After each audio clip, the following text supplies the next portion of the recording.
आज हम बात करेंगे अलंकार के बारे में। निम्न में अलंकार तीन प्रकार के होते हैं: शब्दालंकार, अर्थालंकार, उसके बाद से होता है उभयालंकार। शब्द का जहाँ महत्व होता है वहाँ शब्दालंकार होता है। तो शब्दालंकार में भी तीन हम बात करेंगे: अनुप्रास अलंकार, यमक अलंकार, श्लेष अलंकार। जहाँ पे वर्णों की आवृत्ति, एक वर्ड की आवृत्ति बार बार हो, वहां पे होता है अनुप्रास अलंकार। जैसे यहाँ पे आप देखिए, यहाँ पे रघुपति राघव राजा राम, यहाँ पे र की आवृत्ति बार बार है, इसलिए यहाँ पे है अनुप्रास अलंकार। यमक अलंकार, जहाँ पे एक शब्द जो है बार बार आए किंतु उसका अर्थ भी बदल जाए, माने एक शब्द एक से अधिक बार आएगा और उसका अर्थ भी अलग अलग होगा, तो वहां पे होता है यमक अलंकार। जैसे काली घटा की घमंड घटा, तो काली घटा यानी काली घटा जो है, यहाँ पे घटा का अर्थ क्या है? यहाँ पे घटा का अर्थ है बादल, जबकि यहाँ घमंड घटा यानी घमंड जो हो गया कम हो गया, यहाँ घटा का अर्थ है कम, तो यहाँ पे हो जाएगा यमक अलंकार। तीन बेर खाती है तो तीन बेर खाती है, ये बेर का अर्थ हो गया बेर का अर्थ फल हो गया, ये बेर जो है फल है, और तीन बेर खाती है मतलब तीन बार खाती है, इसका मतलब बार हो गया, तो यहाँ पे हो गया ना यमक अलंकार। श्लेष अलंकार, जहाँ पे एक शब्द एक से अधिक अर्थ है, वहां पे होता है श्लेष अलंकार। जैसे रहीमन पानी राखिए, बिन पानी सब सून, पानी गए न उभरे, मोती मानुष चून। यहाँ पे देखिए पानी का तीन अर्थ है, पानी का तीन अर्थ है। एक पानी का अर्थ है अपना मोती, मोती के लिए पानी का अर्थ है चमक, मनुष्य के लिए पानी का अर्थ है इज्जत, और चून यानी यहाँ आटे के लिए पानी का अर्थ होता है पानी, पीने वाला पानी। तो यहाँ पे एक एक ही शब्द पानी, एक ही पानी जो आया है उसका तीन अर्थ है, तो उसी को बोलेंगे हम श्लेष अलंकार। जहाँ पे एक शब्द का कई अर्थ हो, कई अर्थ हो, तो वहां पे होता है श्लेष अलंकार। फिर इसमें अनुप्रास अलंकार में होता है छेकानुप्रास, वृत्यानुप्रास, लोटानुप्रास। तो व्यंजनों की आवृत्ति यहाँ पे होगी अनुप्रास अलंकार में। छेकानुप्रास में क्या होता है? अनेक व्यंजनों की एक बार स्वरूप एक क्रम से आवृत्ति होती है। यहाँ पे विषयानुप्रास क्या होगा? यहाँ अनेक व्यंजनों की अनेक बार आवृत्ति हो। फिर लटानुप्रास होता है, यहाँ पे देखिए एक एग्जाम्पल है पूत कपूत तो क्या धन संचय, पूत कपूत क्या धन संचय। यहाँ पे एक ही शब्द का अर्थ बार बार अलग अलग होगा। जैसे यहाँ लड़का तो लड़का ही है, सामान लड़का, और रूप बुद्धि, यहाँ पे लड़का का अर्थ है रूप बुद्धि, मैंने लड़कपन लिया गया है, तो लड़का तो लड़का ही है, तो यहाँ लड़का शब्द दो बार आया, दोनों का अर्थ अलग है, यहाँ लोटानुप्रास अलंकार हो जाएगा।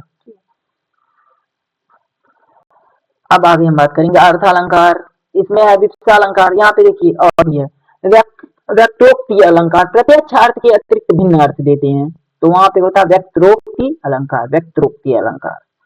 और यहाँ पे हम बात करेंगे विपक्षा अलंकार में क्या होता है? मन भावों को प्रकट करने के लिए शब्द दोहराना होता है। जैसे राम राम, चिच्ची, देखो देखो, एक शब्द जो है बार बार रिपीट होता है, यहाँ पे शब्दों को दोहराना पड़ता है, वहां पे होता है विपक्षा अलंकार। अर्थालंकार, शब्द के अर्थों में जो सौंदर्य होता है वो अर्थ के आधार पर होता है, तो वहां पे होता है अर्थालंकार। उपमा अलंकार होता है जहाँ किसी की विशेषता बताई जाए, मतलब तुलना किया जाता है उससे, वहां होता है उपमा अलंकार। जैसे राधिका का मुख जो है चंद्रमा के समान है, राधिका का मुख जो है चंद्रमा के समान है, यहाँ तुलना किया जा रहा है कि राधिका का जो मुख है वो चंद्रमा के समान है। उपमेय क्या होता है? जिसकी तुलना की जाती है उसे उपमेय रहते हैं। जैसे राधिका की तुलना की जा रही है तो यहाँ राधिका उपमेय हो गया। उपमान क्या होता है? जिससे तुलना किया जाता है, तो यहाँ चंद्रमा उपमान हो जाएगा। पूर्ण उपमा, पूर्ण उपमा क्या होता है? जिस उपमा में चारों अंग उपस्थित होते हैं, उसमें सारी चीजें उपस्थित होती हैं, वहां पे होता है पूर्ण उपमा, यानी पूर्ण उपमा, सारी चीजें उपस्थित, वहां पूर्ण उपमा होता है। लुप्त उपमा क्या होता है? जिस उपमा अलंकार में चारों अंग में से कोई एक अंग लुप्त हो जाए, वहां पर होता है लुप्त उपमा अलंकार। ठीक है, तो ये सब है। रूपक अलंकार क्या होता है? जहाँ पे उपमेय में उपमान का भेद रहित आरोप हो, जहाँ पे एक वस्तु को दूसरा वस्तु ही मान लिया जाता है, वहां पे रूपक अलंकार होता है, कोई भिन्नता हम पैदा नहीं कर सकते। उत्प्रेक्षा अलंकार, यहाँ पे एक राम घनश्याम हित चातक तुलसीदास, यहाँ पे रूपक अलंकार है। उत्प्रेक्षा अलंकार, जहाँ उपमेय में उपमान की समानता का कारण उपमेय में उपमान की कल्पना की जाए, वहां उत्प्रेक्षा अलंकार होता है। जनु जानव जनऊ मन मानव मनव शब्द आते हैं, तो वहां पे उत्प्रेक्षा अलंकार होता है। अतिशयोक्ति अलंकार, जिनमें बढ़ा चढ़ा के बातें की जाती है, वहां पे अतिशयोक्ति अलंकार होता है। वो एक एग्जाम्पल है कि हनुमान के पूंछ में लगने न पाई आग, सारी लंका जल गई, डय निशाचर भाग। तो यहाँ पे बढ़ा चढ़ा के बातें हो रही हैं, इसलिए यहाँ पे अतिशयोक्ति अलंकार होगा। अनियोक्ति अलंकार, जहाँ किसी उक्ति के माध्यम से किसी अन्य को कोई बात कही जाए, वहां अनियोक्ति अलंकार होता है।